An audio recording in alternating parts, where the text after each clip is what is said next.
आज 26 जनवरी है। 77वें गणतंत्र दिवस की सभी देशवासियों को हार्दिक बधाई और शुभकामनाएं। भारत आज़ादी का महोत्सव मना रहा है। इसमें देश के उन नौजवानों ने, उन क्रांतिकारी शेरों ने अपनी जान की आहुति दी। उनके बलिदान, उनके त्याग और उनकी जो परिकल्पना थी देश को, शायद वो अधूरा है। उन्होंने जो सोच किया था कि हम इन गोरों को भगा करके इस देश में समता, न्याय, बंधुत्व, भाईचारा लाएंगे, सभी के आज़ाद भारत में जीने का अधिकार होगा और उन्हें बराबरी का दर्जा मिलेगा। और इस दुनिया का सबसे बड़ा और लंबा भारतीय संविधान बना। उस भारतीय संविधान बनाने में 2 साल 11 महीना 18 दिन लगा। और भारतीय संविधान की खूबसूरती देखिए कि वो लोकतंत्र का सबसे बड़ा मंदिर और लोकतांत्रिक देश सबसे बड़ा बना भारत।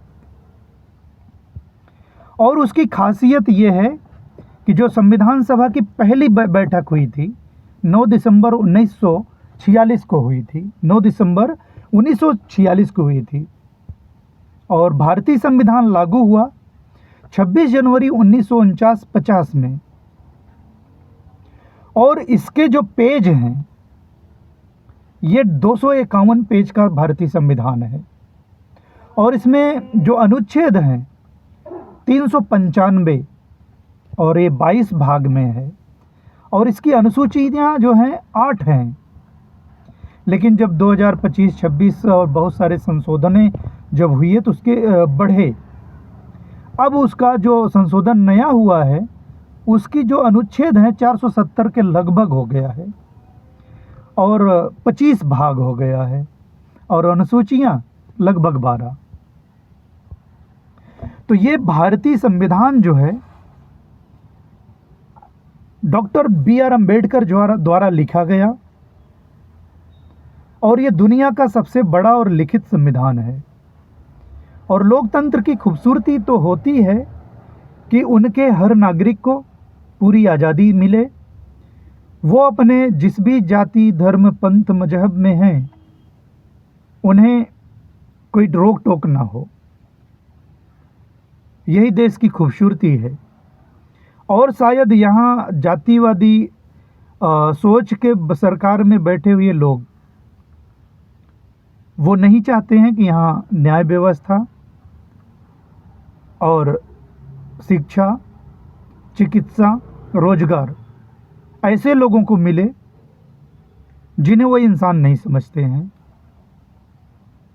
तो भारतीय संविधान, आज़ाद तो मेरा देश हो गया, भारतीय संविधान लागू भी हुआ, लेकिन आप जानते हैं कि उन लोगों के लिए नहीं हुआ जो आज भी गरीब हैं, जो इस देश के मूल निवासी हैं, जिनके पूर्वजों ने, जिनके पुरखों ने आज़ादी की कुर्बानियाँ दी, अपनी जान की आहुति दी, लड़े, संघर्ष किए, देश को आज़ाद कराए। कतरा कतरा खून दिया था, बीच जवानी जुनून दिया था, खड़े अंग्रेज मान नहीं तो गोलियों से भून दिया था। बच्चों का खेल नहीं न ताल मजीरों का, खनखनाहट से गूंज रही थी सेल्यूलर में जंजीरों का।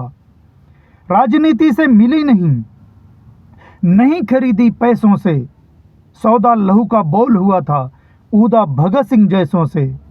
हाँ, माओ ने गोलियां खाई थी, बेटे लटके फंदों पर, आज़ादी की डोली उठी थी कुर्बानी के कंधों पर। लेकिन क्या हम उनके बलिदान को, देश के लोगों को उस आज़ादी से जीने दिया जा रहा है? जिन लोगों ने कुर्बानियां दी, उन क्रांतिकारी शेरों को मेरा सैल्यूट है, नमन है, प्रणाम है। हम चाहते हैं कि इस देश के जो भी हुक्मरान हैं उनकी कुर्बानी को नाजायज या जायज जाया ना जाने दें। खुदीराम ने खुददारी से हंसकर जिंदा दान दिया, भगत सिंह ने चूमा फंदा और जिसे कुर्बान किया।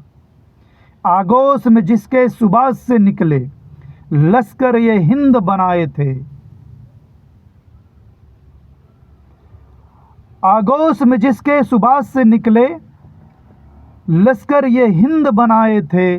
गंगा बख्श और बीरा ने दहलीज पे जिसे ठुकराए थे।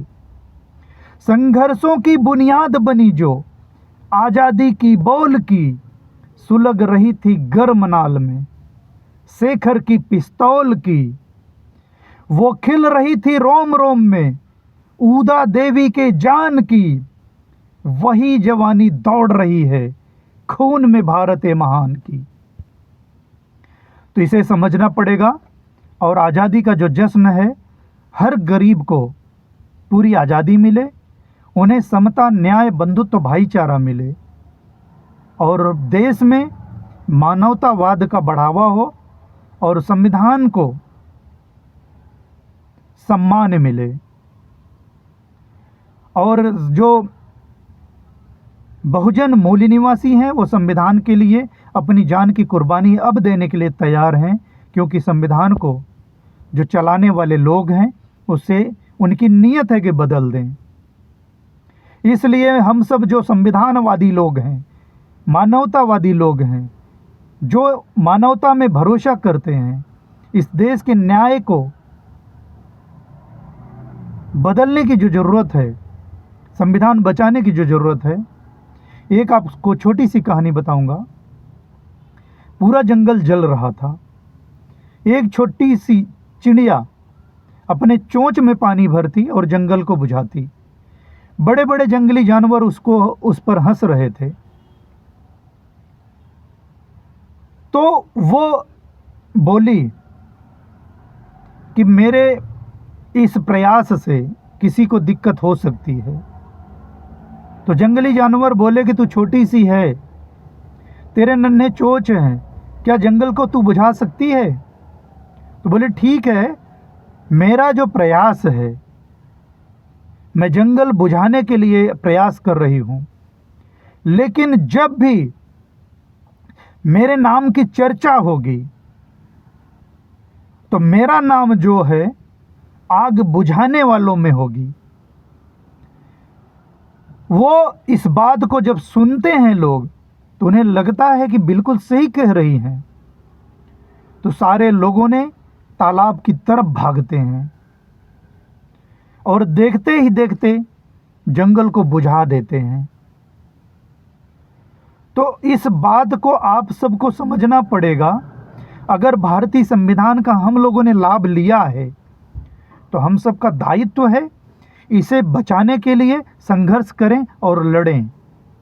तभी हम असली देश की आज़ादी को, उन शहीदों को, उनकी कुर्बानी को जायज़ होगा। अगर मेरी बात को सही लगे तो आप लाइक, शेयर, सब्सक्राइब करें। बहुत शुक्रिया।